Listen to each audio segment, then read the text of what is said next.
देखिए, सबसे पहली बार मैं दिल्ली के उपभोक्ताओं को बताना चाहूँगी कि दिल्ली के जिन जिन लोगों का ज़ीरो बिजली बिल आता है उनका ज़ीरो बिजली बिल आता रहेगा। चाहे ये सरचार्ज बढ़े, चाहे ये सरचार्ज घटे, ये उनकी सब्सिडी में शामिल है। लेकिन मैं दिल्ली के लोगों को और देश के लोगों को ये बताना चाहती हूँ कि आज अगर दिल्ली जैसे शहर में भी बिजली का दाम बढ़ रहा है तो ये सिर्फ और सिर्फ केंद्र सरकार की वजह से बढ़ रहा है। पीपीएसी यानी पावर परचेज अग्रीमेंट कॉस्ट, जो 10 साल के लिए फिक्स होती है, लेकिन चाहे डीईआरसी हो या चाहे देश भर में कोई भी इलेक्ट्रिसिटी रेगुलेटरी कमीशन हो, वो हर कुछ महीने बाद इस पावर परचेज की कॉस्ट को असेस करती है और बिजली कंपनियों को उस हिसाब से 3 महीने के लिए सरचार्ज घटाना बढ़ाना अलाउ करती है। आज क्यों दाम बढ़ रहा है? इसलिए बढ़ रहा है क्योंकि केंद्र सरकार की मिसमैनेजमेंट की वजह से आज देश में कोयले का दाम महंगा हो गया है। आज भारत के 75 साल के इतिहास में पहली बार एक कोयले की आर्टिफिशियल शॉर्टेज हो गई है। उस कोयले की आर्टिफिशियल शॉर्टेज की वजह से कोयले का दाम बढ़ रहा है। केंद्र सरकार ने अब जबरदस्ती करी है कि कोई भी अगर कोयला खरीदेगा तो उन्हें 10% इंपोर्टेड कोयला यूज करना पड़ेगा। इंपोर्टेड कोयले का दाम भारत के कोयले से तकरीबन 10 गुना ज़्यादा है।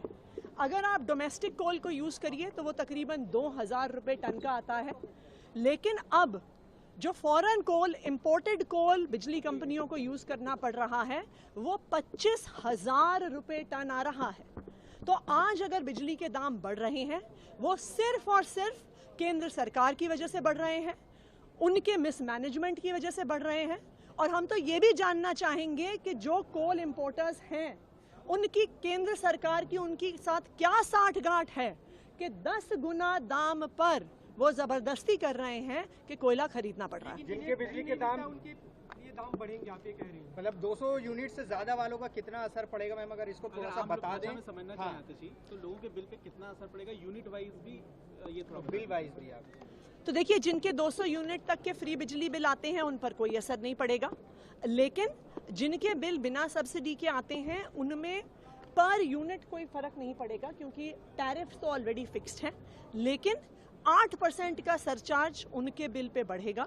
तो अगर 100 रुपये का बिल आ रहा है तो वो 108 रुपये का बिल आएगा। और मैं फिर से दिल्ली के कंज्यूमर्स को बताना चाहूँगी कि ये सिर्फ और सिर्फ केंद्र सरकार की मिसमैनेजमेंट की वजह से, बढ़ते हुए कोयले के दामों की वजह से।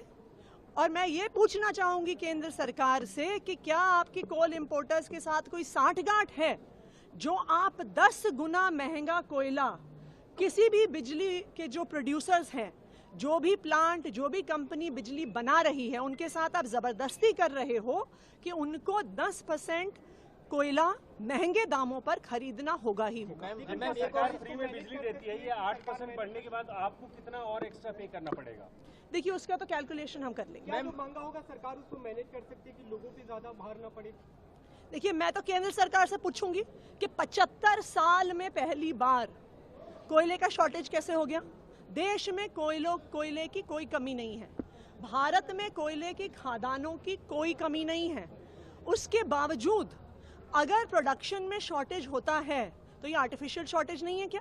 क्या ये ज़बरदस्ती कोयला इंपोर्ट करने के लिए नहीं है क्या? क्या ये कोयला इंपोर्टर्स को फ़ायदा पहुंचाने के लिए नहीं है क्या?